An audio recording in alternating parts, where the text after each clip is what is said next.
Hello everyone, this is अभिषेक पाठक। आज हम पढ़ने जा रहे हैं आर्टिकल नंबर 25 से आगे। आर्टिकल नंबर 25 टू 28 में दिया है किसके बारे में? Right to freedom of religion, मतलब धार्मिक स्वतंत्रता का अधिकार दिया है। तो आर्टिकल 25 में क्या दिया है दोस्तों? आर्टिकल 25 में दिया है कि अंतःकरण की स्वतंत्रता दी गई, मतलब इसमें व्यक्तिगत धार्मिक स्वतंत्रता की चर्चा है। इसके इसके तहत मतलब जो सिख लोग होते हैं वो कृपाण रखे रहते हैं, चाकू कृपाण रखे रहते हैं, तो उनको इसकी तलवार बोल सकते हैं हम। तो वो इसके तहत लेते हैं आर्टिकल 25 के तहत। और जो मुस्लिम्स होते हैं उनको दाढ़ी रखने का अधिकार है, हिंदुओं को टिकी रखने का अधिकार है।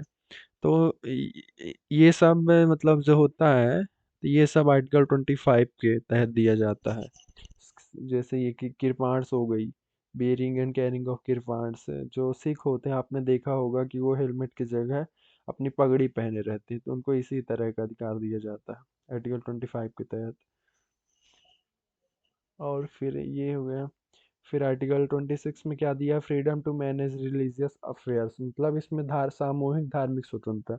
एक समूह बनाकर हम एक धार्मिक कुछ भी कर सकते हैं धर्म के मामले में। जैसे आपने देखा होगा कोई भी जब जैसे नवरात्रि आती है तो रोड पर पंडाल लग जाता है, तो ये इसी के तहत स्वतंत्रता दी जाती है। यज्ञ हवन, सड़क पर नमाज पढ़ने की अनुमति इसी के कारण दी जाती है, 26 के कारण।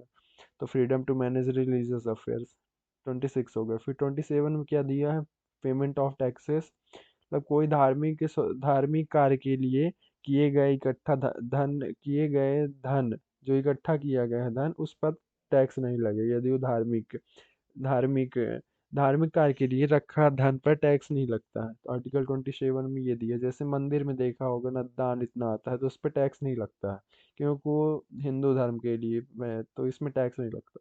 फिर आर्टिकल 28 में दिया है सरकारी धन से यदि कोई भी संस्थान चल रहा है गवर्नमेंट फंड से, तो उस पर सरकारी मतलब धार्मिक शिक्षा नहीं दी जाएगी। जैसे सरकारी स्कूल्स हो गई, गवर्नमेंट स्कूल्स, उनमें जैसे कोई हिंदू की शिक्षा नहीं दी जाएगी, हिंदू धर्म की, ना कि मुस्लिम धर्म की।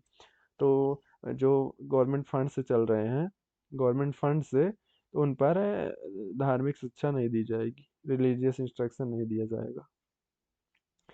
फिर आर्टिकल 29 30 दिया कल्चरल एंड एजुकेशनल राइट्स, संस्कृति एवं शिक्षा संबंधी अधिकार।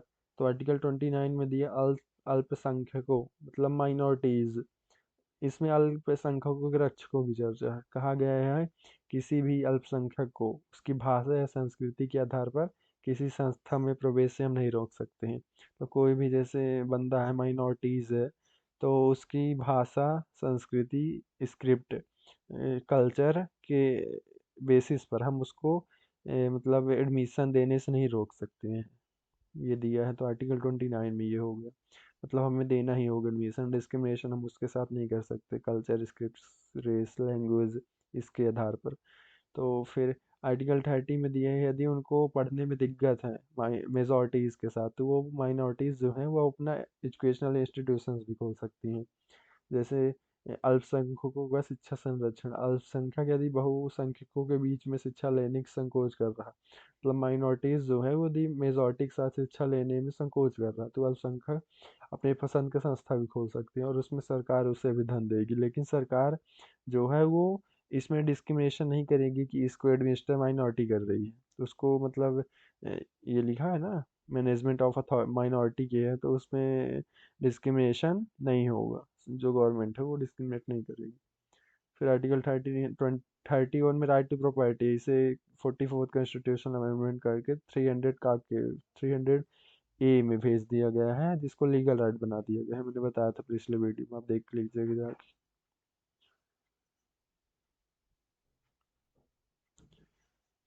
तो फिर आर्टिकल ये 31 हो गया।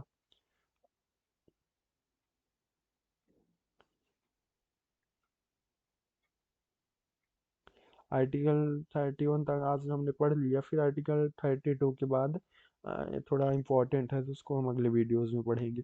आपको ये समझ आया होगा तो बताइएगा कमेंट्स में। Thank you. Thank you everyone.